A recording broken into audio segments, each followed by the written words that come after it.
दोस्तों, इंडिया का defence sector आज सिर्फ इंडिया के लिए एक ज़रूरत ही नहीं है, बल्कि एक बूमिंग इन्वेस्टमेंट अपॉर्चुनिटी भी बन चुका है। और उस अपॉर्चुनिटी के अंदर बहुत सारे ऐसे स्टॉक्स हैं जो डिफेंस सेक्टर से रिलेट करते हैं। लेकिन आज हम बात करने वाले हैं दो ऐसे साइनिंग एग्जांपल्स की, साइनिंग स्टॉक्स की, जो शिप बिल्डिंग सेक्टर से रिलेट करते हैं और काफ़ी जाने माने स्टॉक्स हैं, आप अच्छे से जानते होंगे। तो हम बात कर रहे हैं कोचिन शिपयार्ड और GRSE means garden reach ship builder engineering limited.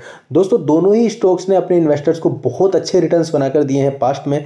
लेकिन सबसे बड़ी प्रॉब्लम की बात यह है कि काफ़ी इन्वेस्टर्स ऐसे हैं जिनको इनके बिजनेस का कंप्लीट एनालिसिस क्लियर ही नहीं है कि दोनों कंपनियां क्या काम करती हैं और किस तरीके से अपने बिजनेस को फ्यूचर में ग्रोथ कर सकती हैं। तो आज की इस वीडियो में हम करेंगे दोनों कंपनीज का हेड टू हेड कंपैरिजन, जिसमें हम लोग बिजनेस के बारे में बात करेंगे, फाइनेंशियल्स देखेंगे दोनों कंपनी के, ऑर्डर बुक की भी बात करेंगे, वैल्यूएशंस भी देखेंगे और लॉन्ग टर्म पोटेंशियल तक की बात करेंगे। तो अगर आपको डिफेंस सेक्टर में इन्वेस्टमेंट का कुछ प्लान चल रहा है या फिर आप GRSE या फिर कोचिन शिपयार्ड में ऑलरेडी इन्वेस्टेड हैं, तो इस वीडियो को मिस बिल्कुल ना करें। और फ्यूचर में भी कुछ प्लान है इन दोनों कंपनी के ऊपर इन्वेस्ट करने का, क्योंकि दोनों ही कंपनी के अंदर अच्छे खासे रिटर्न बन चुके हैं और GRSE ने तो कंटिन्यू काफ़ी बड़े रिटर्न्स बनाकर दिए हैं पिछले कुछ टाइम के अंदर ही। तो आपके लिए वीडियो काफ़ी इंटरेस्टिंग होने वाली है। जय हिंद दोस्तों, आप देख रहे हैं सुमित बैल टॉक्स और अगर आप चैनल पर नए आए हैं तो प्लीज़ चैनल को सब्सक्राइब करना ना भूलें। हम ऐसी ही इंफॉर्मेटिव वीडियो कंटिन्यू चैनल पर अपलोड करते हैं। तो चलिए शुरू करते हैं कंपनीज के बेसिक इंट्रोडक्शन से। तो कोचिन शिपयार्ड की बात करें, CSL की बात करें तो 1972 में ये कंपनी स्टेबलाइज हुई थी। ये कंपनी हर टाइप के कॉमर्शियल और डिफेंस वेसल्स बनाती है, from tankers to air defence ships. उसके साथ में रिपेयर भी करती है, रिफिट और लाइफ एक्सटेंशन सर्विसेज भी प्रोवाइड करती है। दोस्तों, कोचिन शिपयार्ड गवर्नमेंट सर्विसेज भी प्रोवाइड करती है, मीन्स गवर्नमेंट कंपनीज के लिए भी काम करती है और प्राइवेट कंपनीज के लिए भी काम करती है। उसके साथ में कोचिन शिपयार्ड डिफेंस सेक्टर के लिए भी काम करती है और नॉन डिफेंस सेक्टर के लिए भी काम करती है। तो कोचिन शिपयार्ड का बिजनेस काफ़ी ज़्यादा डाइवर्सिफाई है। और GRSE की बात करें तो ये मेनली आती है मिनिस्ट्री ऑफ डिफेंस के अंडर में और ये कंपनी प्राइमरली इंडियन नेवी और कोस्ट गार्ड के लिए काम करती है। तो शायद आपको क्लियर हो गया होगा कि Cochin shipyard non defence sector के लिए भी काम करती है और डिफेंस सेक्टर के लिए भी काम करती है। लेकिन GRSE इंडियन नेवी और कोस्ट गार्ड के लिए ही प्राइमरली फोकस करती है। ये इंडिया की पहली शिपयार्ड है जिन्होंने वॉरशिप एक्सपोर्ट भी किया है और ऑलरेडी ये लोग 100 वॉरशिप डिलीवर भी कर चुके हैं। दोनों ही कंपनी का जो मिशन है उसमें काफ़ी सिमिलरिटी है, क्योंकि दोनों ही कंपनियां मेक इन इंडिया के सेगमेंट को आगे लेकर चल रही हैं।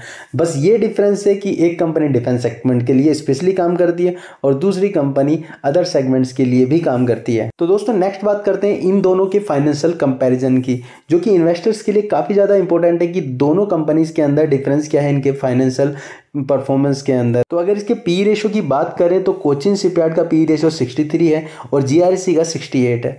ROC अगर देखेंगे तो यहाँ पर 20 दिख रही है कोचिन की और GRSE की 37 है।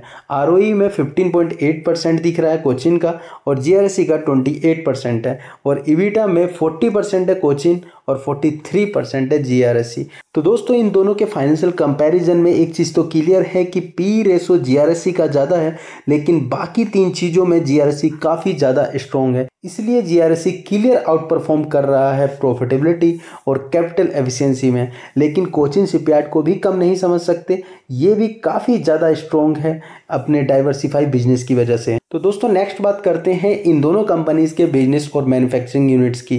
दोस्तों, यही जो सेगमेंट है ना, यही बहुत ज़्यादा इंपॉर्टेंट हो जाता है कि दोनों ही कंपनियां क्या बनाती हैं। दोनों में शिपयार्ड लगा हुआ है तो लगता है कि पता नहीं क्या चीज़ें बनाती होंगी, लेकिन यहाँ पर हम कुछ चीज़ें आपके लिए क्लियर करने वाले हैं। तो कोचिन शिपयार्ड मेनली मैन्युफैक्चरिंग करती है tankers, carriers, tugs, air defence ships, marine engineering training भी प्रोवाइड कराती है और ship repair facility across India, Mumbai में हो, कोची में हो या उडुपी में, बाकी और जगह पर भी ये लोग शिप रिपेयर फैसिलिटी प्रोवाइड कराते हैं। अगर हम GRSE की बात करें तो ये फ्रिगेट बनाती है, मिसाइल कॉर्वेटर्स बनाती है, पेट्रोल वेसल्स बनाती है और इंजीनियरिंग डिवीज़न भी है कंपनी के पास, जो ब्रिजेस, मरीन पंप्स और साथ में ये लोग डीजल इंजन मैन्युफैक्चरिंग भी करते हैं। तो जीआरसी का सेगमेंट काफ़ी ज़्यादा स्ट्रॉन्ग है, लेकिन पर्टिकुलर फोकस कर रहा है डिफेंस सेक्टर को। जबकि कोचिन शिपयार्ड का जो बिजनेस है वो मल्टीपल सेगमेंट्स में है, मीन्स शिप बिल्डिंग में ही काफ़ी चीज़ें डाइवर्सिफाई हैं कोचिन शिपयार्ड की। और मैन्युफैक्चरिंग कैपेसिटी की बात करें तो जीआरएससी एक टाइम में 20 वेसल्स बना सकता है, इंक्लूडिंग 8 लार्ज वेसल्स के साथ साथ। और अगर कोचिन शिपयार्ड की बात करें तो इनके पास कैपेबिलिटी है 1.1 लाख TWT शिप बनाने की, which is massive for the commercial scale. तो आप देख सकते हैं जीआरएससी है प्योर डिफेंस फोकस्ड कंपनी, जबकि कोचिन शिपयार्ड का मॉडल ज़्यादा डाइवर्सिफाई है, जो इसके बिजनेस को स्टेबल भी बनाता है। दोस्तों कभी कभी क्या होता है कि आप डिफेंस के लिए काम तो कर रहे हैं, डिफेंस इंडस्ट्री के लिए काम कर रहे हैं, लेकिन वहाँ पर पेमेंट भी रुकी होती है, क्योंकि कुछ पेमेंट्स कुछ टाइम के बाद आती हैं, तो कैश फ्लो थोड़ा डाउन हो जाता है। इस टाइप की प्रॉब्लम्स आपको सारे गवर्नमेंट प्रोजेक्ट्स में देखने को मिल सकती है। अभी तो काफ़ी वो प्रॉब्लम सोल्व हो गई, लेकिन जैसे कोचिन शिपयार्ड का है, उनका बिजनेस केवल गवर्नमेंट के ऊपर डिपेंड नहीं है, केवल डिफेंस के ऊपर डिपेंड नहीं है, डाइवर्सिफाई बिजनेस है, तो उनका बिजनेस तो कंटिन्यू चलता ही रहेगा। और इंडिया की जो शिप बिल्डिंग जो सेगमेंट है वो भी काफ़ी स्ट्रॉन्ग हो रहा है। फ्यूचर में हम लोग उसके ऊपर बहुत ज़्यादा ग्रोथ करने वाले हैं। गवर्नमेंट की साइड से काफ़ी बार ऐसी न्यूज़ आती हैं कि शिप बिल्डिंग सेगमेंट के अंदर इंडिया बहुत ज़्यादा ग्रोथ करेगा आगे, फ्यूचर में बहुत काम होना अभी बाकी है। तो अब बात करेंगे इन दोनों कंपनीज के ऑर्डर बुक की। दोस्तों अगर जीआरएससी की बात करें तो इनके पास है 22,680 करोड़ की ऑर्डर बुक, और कंपैरिजन में कोचिन शिपयार्ड की बात करें तो इनके पास भी 22,000 करोड़ से प्लस की ऑर्डर बुक अभी पेंडिंग है। लगभग बराबर है दोनों कंपनीज की ऑर्डर बुक, लेकिन जीआरएससी की फास्ट ग्रोइंग स्ट्रेटेजी और 3 साल में 42.5% की सेल्स ग्रोथ काफ़ी ज़्यादा इंप्रेसिव है, जबकि सीएसएल की सेल्स ग्रोथ अगर आप देखेंगे तो वो ओनली 12.4% की है। तो यहाँ पर भी जीआरएससी हमको विन होती हुई दिख रही है।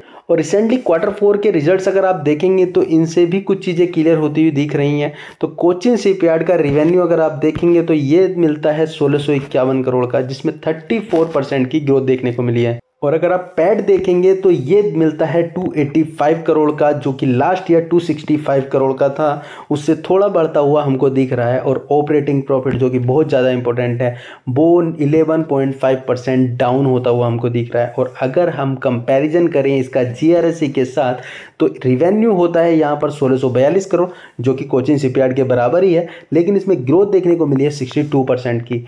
पैट अगर आप देखेंगे तो 244 करोड़ का पैट है, लेकिन ये हुआ है 2x। दोस्तों लास्ट टाइम पर 112 करोड़ का ही पैट था, और इस बार 244 करोड़ का पैट है, जो कि 2x हमको देखने को मिला है। और ऑपरेटिंग प्रॉफिट की बात करें तो उसमें तो भाई 142% की जंप देखने को मिली है।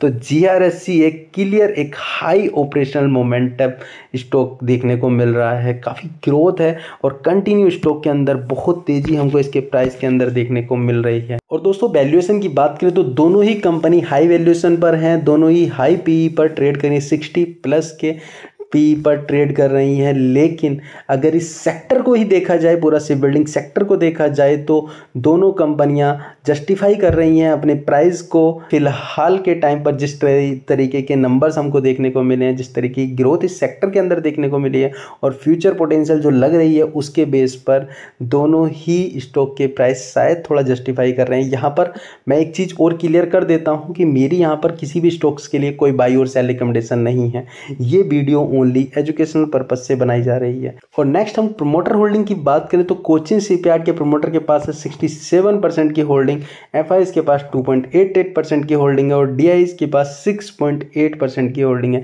यहाँ पर रिटेल के पास ओनली 22% की ही होल्डिंग है।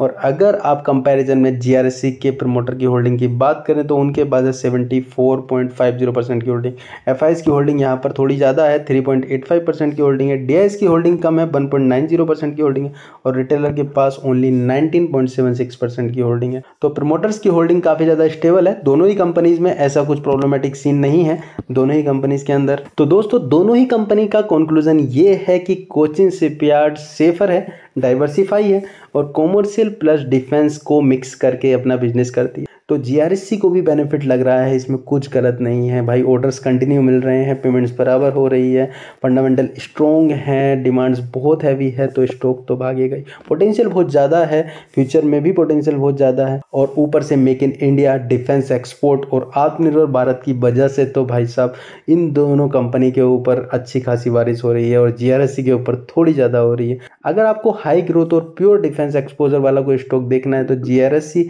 स्टॉक हो सकता है। और अगर आपको बैलेंस्ड और स्टेबल प्ले करना है तो उसमें कोचिन शिपयार्ड आपके लिए बेस्ट हो सकता है। आपका व्यू क्या है? क्या आप इनमें से किसी भी स्टॉक के अंदर इन्वेस्टेड हैं या इन्वेस्ट करने चाहते हैं, या आपका पॉइंट ऑफ व्यू क्या कहता है? ये तो मैंने अपनी साइड से बताया, आप क्या कहना चाहते हैं इसके बारे में कमेंट सेक्शन में ज़रूर बताइएगा। लेकिन फिर से मैं क्लियर करता हूँ, कोई भी बाई और सेल रिकमेंडेशन नहीं है, पूरी वीडियो ओनली एजुकेशनल पर्पज से बनाई गई है। और अगर आपको ये वीडियो इन्फॉर्मेटिव लगी हो तो प्लीज़ अपने फ्रेंड्स के साथ ज़रूर शेयर करें, कमेंट करें, लाइक करें वीडियो को, और चैनल को सब्सक्राइब करना बिल्कुल ना भूलें। तो जल्दी मिलते हैं एक नई इंटरेस्टिंग वीडियो के साथ, तब तक के लिए हैप्पी इन्वेस्टिंग। जय हिंद।